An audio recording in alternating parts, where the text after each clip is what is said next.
Hi friends, it's Audrey here from 1824 Walker Farmhouse. Welcome back to the farm. If you're new to our channel, we love to share our country living, farm life. We have field trips we go and share on Fridays. We converted our house, I say we, Dave, converted our house from a barn.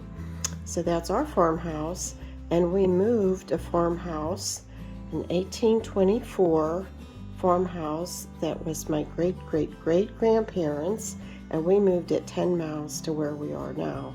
The sun shining through in the back buttery door, and I'm going to start showing you what we did to the children's bedroom.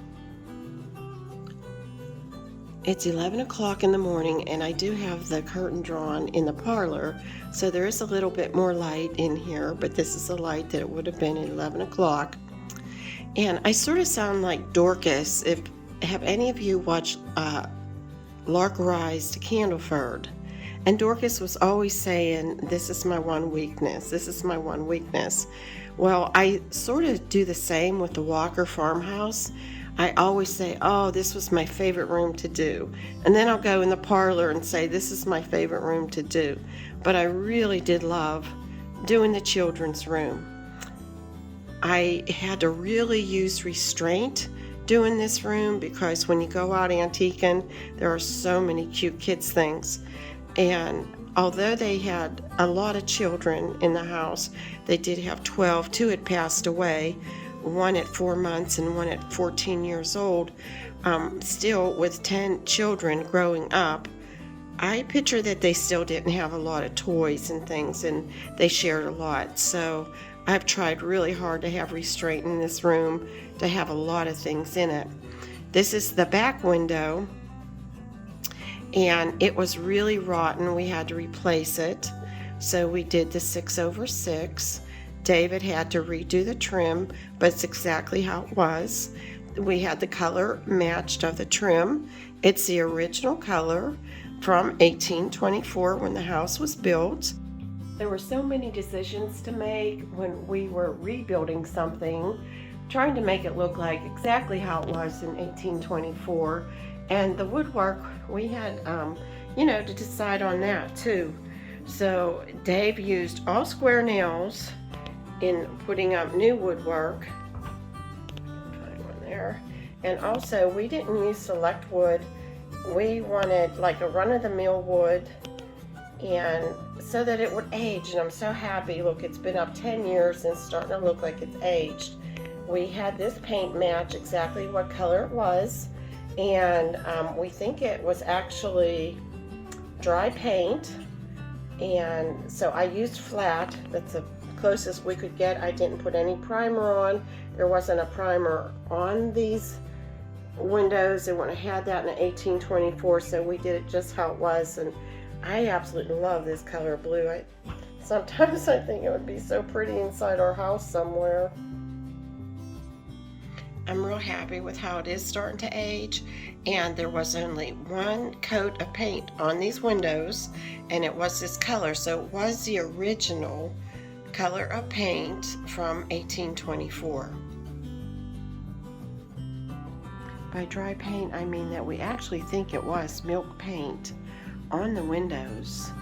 It was a very chalky paint, and this room comes back from the buttery, and it goes around over into the parlor. This spring and summer, we're going to talk about FEEDSACKS on our farm tours. And I had put, there's ticking here in the mattress, and then somebody had made a sheet out of FEEDSACKS, and there's 3 of them all together. They sewed them together, and they made a sheet out of it.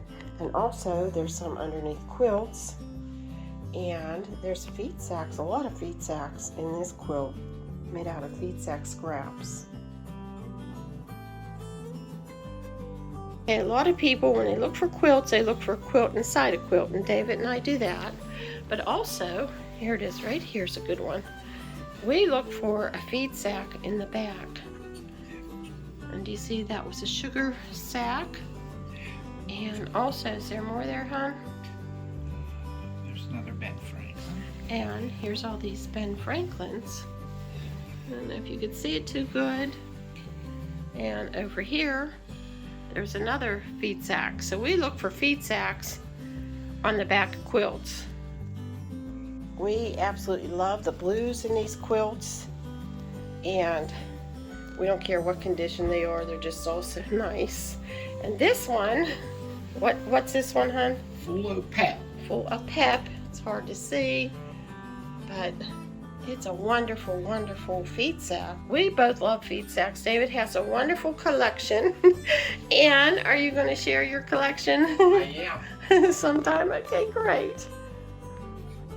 Here's some close-ups, but this one is pretty faded. But oh, Dave loves his FEEDSACKS. He knew right away it was full of pep. And here's a little bit of the writing here. I think it's a Quaker company. I'll have to ask him.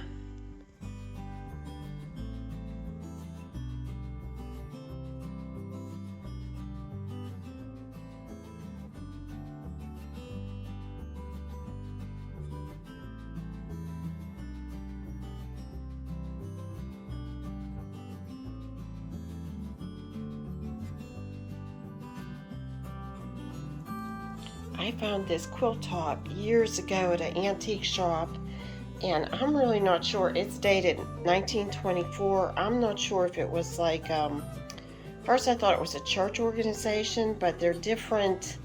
There's one even from Ontario, Canada. They're different states, and I'd like to look more into this, but I was excited. I saw a Beulah Walker from Lone Oak, Texas. And some of our walkers did go down south, so I have to look into this. This room measures 8 by 13.5 feet, and although we have a trundle bed, we feel that they always didn't all of them sleep in this room at once all the time. We're sure they slept upstairs in the attic, and Mr. Zabolski, who was born in the house, said at one time his parents slept in the room right off the kitchen, his grandparents slept in this room, and him and his sister slept on Davenports in the living room. Okay, so we're going to start in this corner, and not everything is 1800s in this room. It's not as pure as I've tried to make it in the other rooms, but it's been a lot of fun. I have things that are, you know, in the 1900s. And the little clothespins here are old, but they're not 1824. And I just picture little overalls on the end, and they do have metal claps, so they're not 1800s. But I have a little bit of farm things related in here. And the bonnets, of course, I love my textiles, so they have to be incorporated into the room. And if you have 10 kids, I would imagine you were lucky enough to have 2 potty chairs, 2 children's potty chairs. And this one has beautiful stencing on it, and it matches the high chair that's in the kitchen. Oh my goodness, don't you just love this bunny? It was so well loved. So let's just pretend that this went down from one child to another. I just love it. And I keep all the ticking and all the blues in this basket. And I do use them. I move them around, change them up. But if you had a lot of kids and your home was busy, I would think you'd want these ready available. And I love the blue on this basket. And then I have a blanket chest here, an early blanket chest.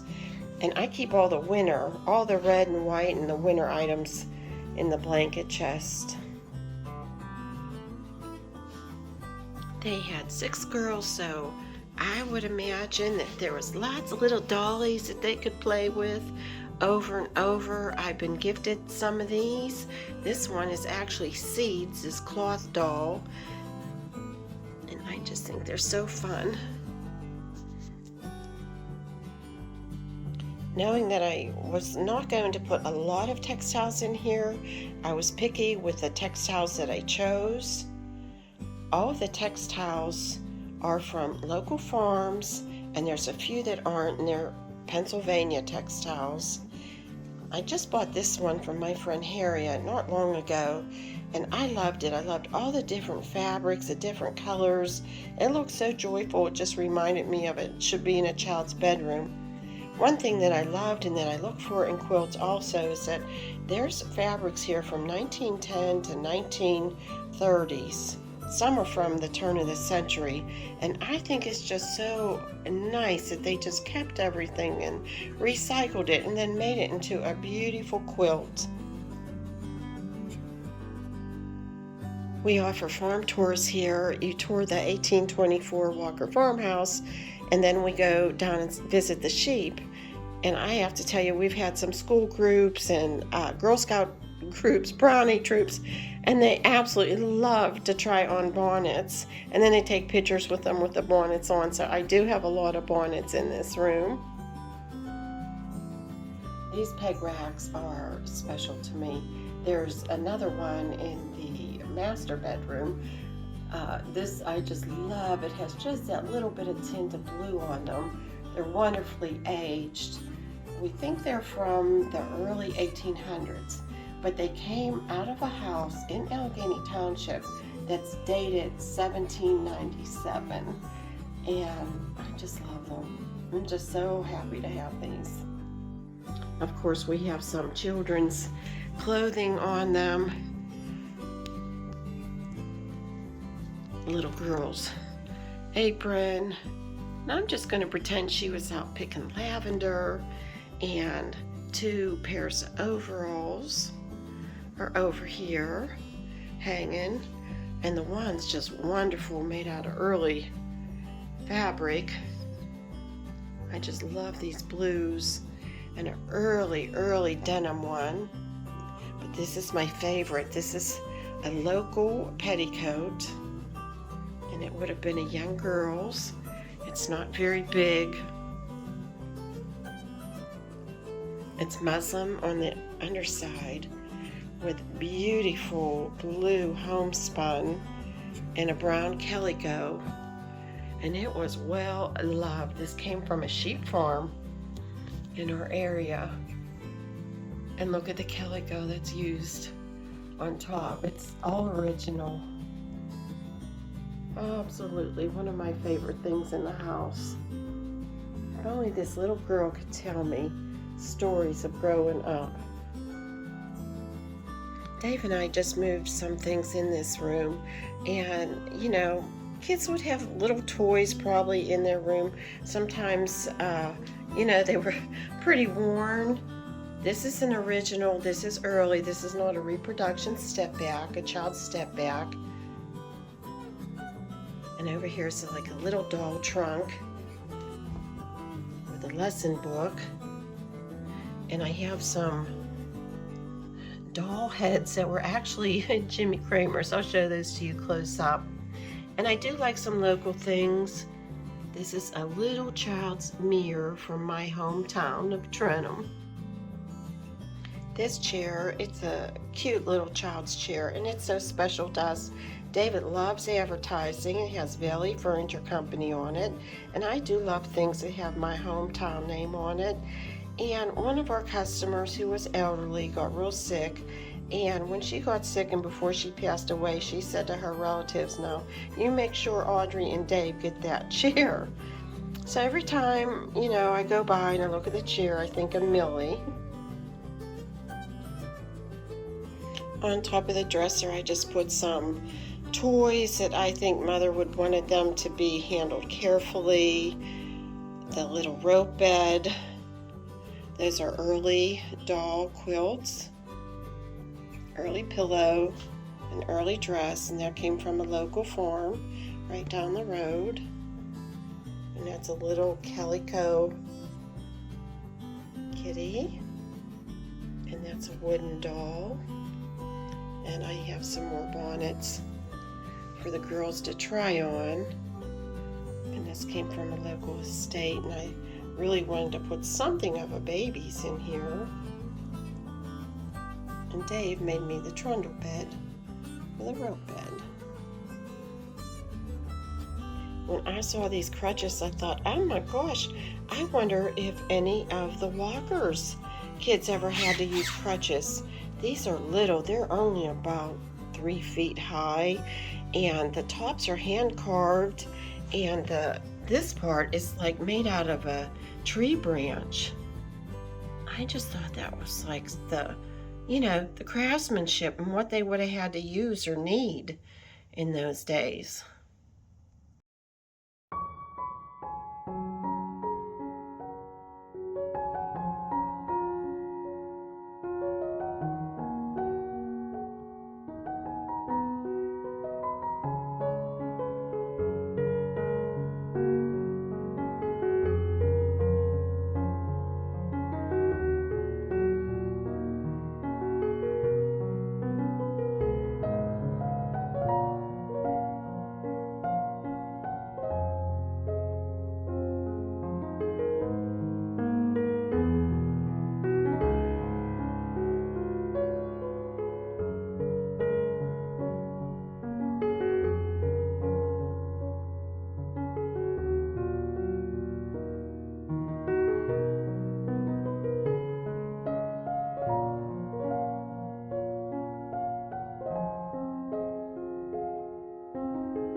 Thanks so much for visiting us, and I hope to see you real soon.